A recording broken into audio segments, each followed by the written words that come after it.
महामहिम पंजाब राज्यपाल व चंडीगढ़ प्रशासक श्री गुलाब चंद कटारिया ने लायन भवन चंडीगढ़ में सनातन त्रिवेणी महाउत्सव में आए हुए चंडीगढ़ शहर वासियों को संबोधित करते हुए कहा, आदरणीय महामहिम का संकल्प है, जब युवा नशे से दूर होगा, शक्ति से भरपूर होगा।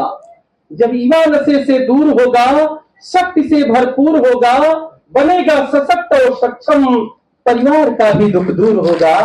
आदरणीय महामहिम का अनुष्ठ और श्रीफल से स्वागत करते हुए नेहा ठाकुर और अध्यक्ष महोदय विश्व हिंदी परिषद चंडीगढ़ महानगर हमारे बीच में हैं। पवित्र अवसर पर जब भगत सिंह का आज फांसी हुई थी, उस दिन हम सब लोग यहाँ मिल रहे हैं।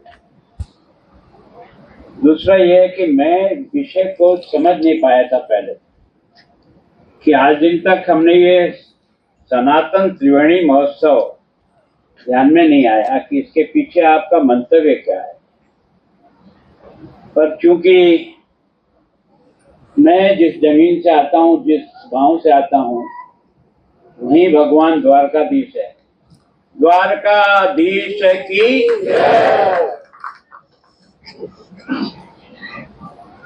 ये जो गोस्वामी जी यहाँ विराजमान है, ये उसी धरती से जुड़े हुए हैं। इनके पुरखे सब वहीं द्वारकाधीश की सेवा करें। और मैं सोचता हूँ कि वास्तव में आज वैसे तो ऐसे जब कार्यक्रम होते हैं तो ऐसे संतों को जब बुलाते हैं, ऐसे वक्ताओं को जब बुलाते हैं, तो पूरा विषय उन्हीं को देना चाहिए, जिसके कारण से हम विषय को अच्छी तरह से समाज के बीच में पहुंचा सकें। हम लोग बोले या ना बोले कोई फर्क नहीं। कारण क्या है कि हम लोगों का जीवन वैसा नहीं जैसा हम बोलते हैं, और उसका कोई असर नहीं होता है, चाहे वो कितना ही भाषण ठोक दे।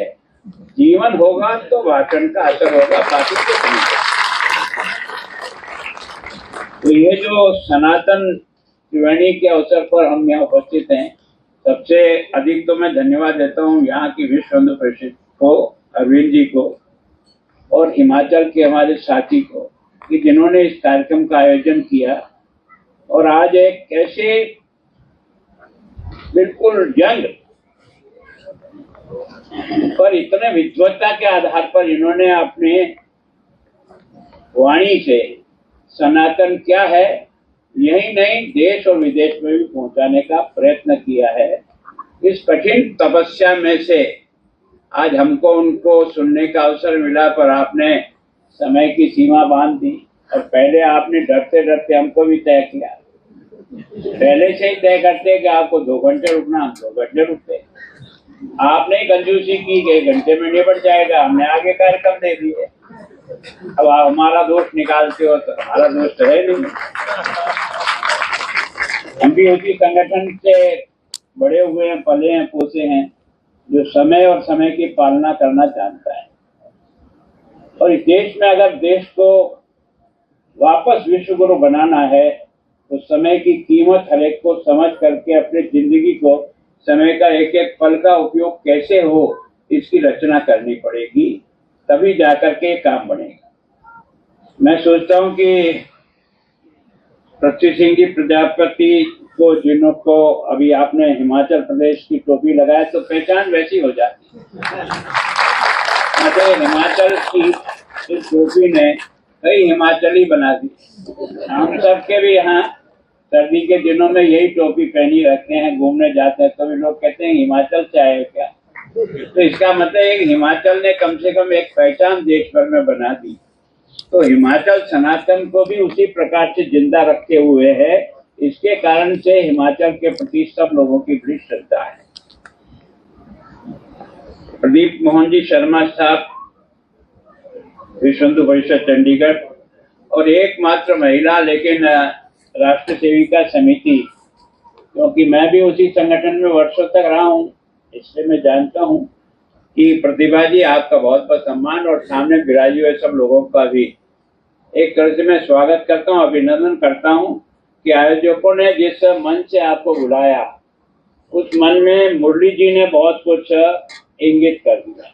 हम सब लोग धीरे धीरे बोल रहे थे, उन्होंने बहुत बहुत सीधा सटीक मारा है, कि अगर समझना चाहो तो समझ लो, नहीं समझना चाहो तो तुम्हारी रक्षा करना अब भगवान आने वाला नहीं है, स्वयं को ही अपनी रक्षा करनी पड़ेगी। साफ रूप में आ गया था। मैंने सोचा ये त्रिवेणी क्या चीज है। बाद में आपको थोड़ा बहुत बोले और थोड़ा बहुत मुझे समझ में आया कि आपने तीनों भारत की उन ग्रंथों को जोड़ दिया जिनके आधार पर आप समाज को, जो अब तक जीवित रहा हमारा ये समाज, आज भी हम जीवित हैं, तो उसका कारण यही सनातन है, यही श्रीमद् भगवत गीता है। भागवत का पाठ जो हम करते हैं, सुनते हैं, गांव को अगर संस्कृति से किसी ने जोड़े रखा तो इस भागवत की कथा ने जिंदा रखा। हम गांव वाले समझते नहीं है कि क्या होता है क्या नहीं होता है, लेकिन इतना भले कितने अनपढ़ होंगे, लेकिन भागवत की कथा से बड़े पुण्य की प्राप्ति होती है। इसलिए आयोजक अपने खर्चे से भागवत की कथा कराता है और उस भागवत की कथा के आधार पर संपूर्ण भारत क्या था, कैसा होना चाहिए, वो सब उसमें आ जाता है। और मैं सोचता हूँ मुरली जी ने गीता के उपदेश को बड़ा सटीक से मारा है कि भगवान कृष्ण ने भी कहा कि सत्य के लिए और सत्य की लड़ाई के लिए अगर कहीं फाउल भी खेलना पड़े तो खेलना उचित होगा, जो भगवान कृष्ण ने स्वयं ने करके एक तरह से दुनिया को एक संदेश दे दिया कि वास्तव में हमारे और हमारे परिवारजन उतने महत्वपूर्ण नहीं हैं जितने सत्य की और इस सनातन की रक्षा करना उतना महत्वपूर्ण है। इसलिए उन्होंने महाभारत जैसे युद्ध में भी ऐसे विद्वान पुरुषों का, जिसको दुनिया के देश में भी जिनकी इस वाणी का प्रभाव है, मैं सोचता हूँ कि उसके कारण से हमारा ये सनातन आने वाली पीढ़ी को भी सनातन समझ में आए। अभी वो इधर तो हो रहा है और अब की बार कुंभ ने सनातन को समझा दिया, बिना कहे समझा दिया, कोई तर्क देने की जरूरत नहीं रही। कौन आया, कहाँ से आया, कहाँ रहा, कहाँ गया, किस तरह से एक तरह से संपूर्ण हिंदुस्तान को, इसका मतलब यार कोई ऊपर बैठा हुआ पूरी घुमा रहा है, ये रास्ता पे आएगी ऐसा लगता है। और भारत बहुत जल्दी फिर से दुनिया में अपनी पताका लहराएगा, उस सनातन के आधार पर लहराएगा। तो मैं सोचता हूँ मैं आयोजकों का बहुत आभारी हूँ, पर उन्होंने कंजूसी की, शायद पता नहीं महामहिम भी आदमी है, महामहिम भी इन्हीं मुरली जी के साथ कबड्डी खेलने वाला आदमी है। मेरा भाग्य तगड़ा था कि मैं महामहिम बन गया और आप नहीं बन पाए। बाकी आप में और मेरे में कोई ज्यादा फर्क नहीं। ये हमारी संस्कृति का सोच है। व्यक्ति जब अपने आप को वैसा ही सोच करके चलेगा जैसा पहले था, अगर हवा में उड़ गया ना तो आसमान में चला जाएगा, कुछ नहीं बचेगा पीछे। मैं सोचता हूँ कि हम लोग प्रयत्न करें। अगर एक विवेकानंद इतना बड़ा तूफान ला सकता है तो भगवान ने मशीन तो हमको भी वही दी है। कौन सा पुर्जा हमारा कम डाला है? कोई पुर्जा कम नहीं डाला। जिसकी भगवान में आस्था नहीं थी वो रामकृष्ण परमहंस को बार बार पूछता है, आपने भगवान देखा क्या, आपने भगवान देखा क्या? उन्होंने 1 मिनट समझा दिया यार कि डूबाया पानी में और डुबकियां मारता रहा, निकलता रहा, मारता निकलता रहा।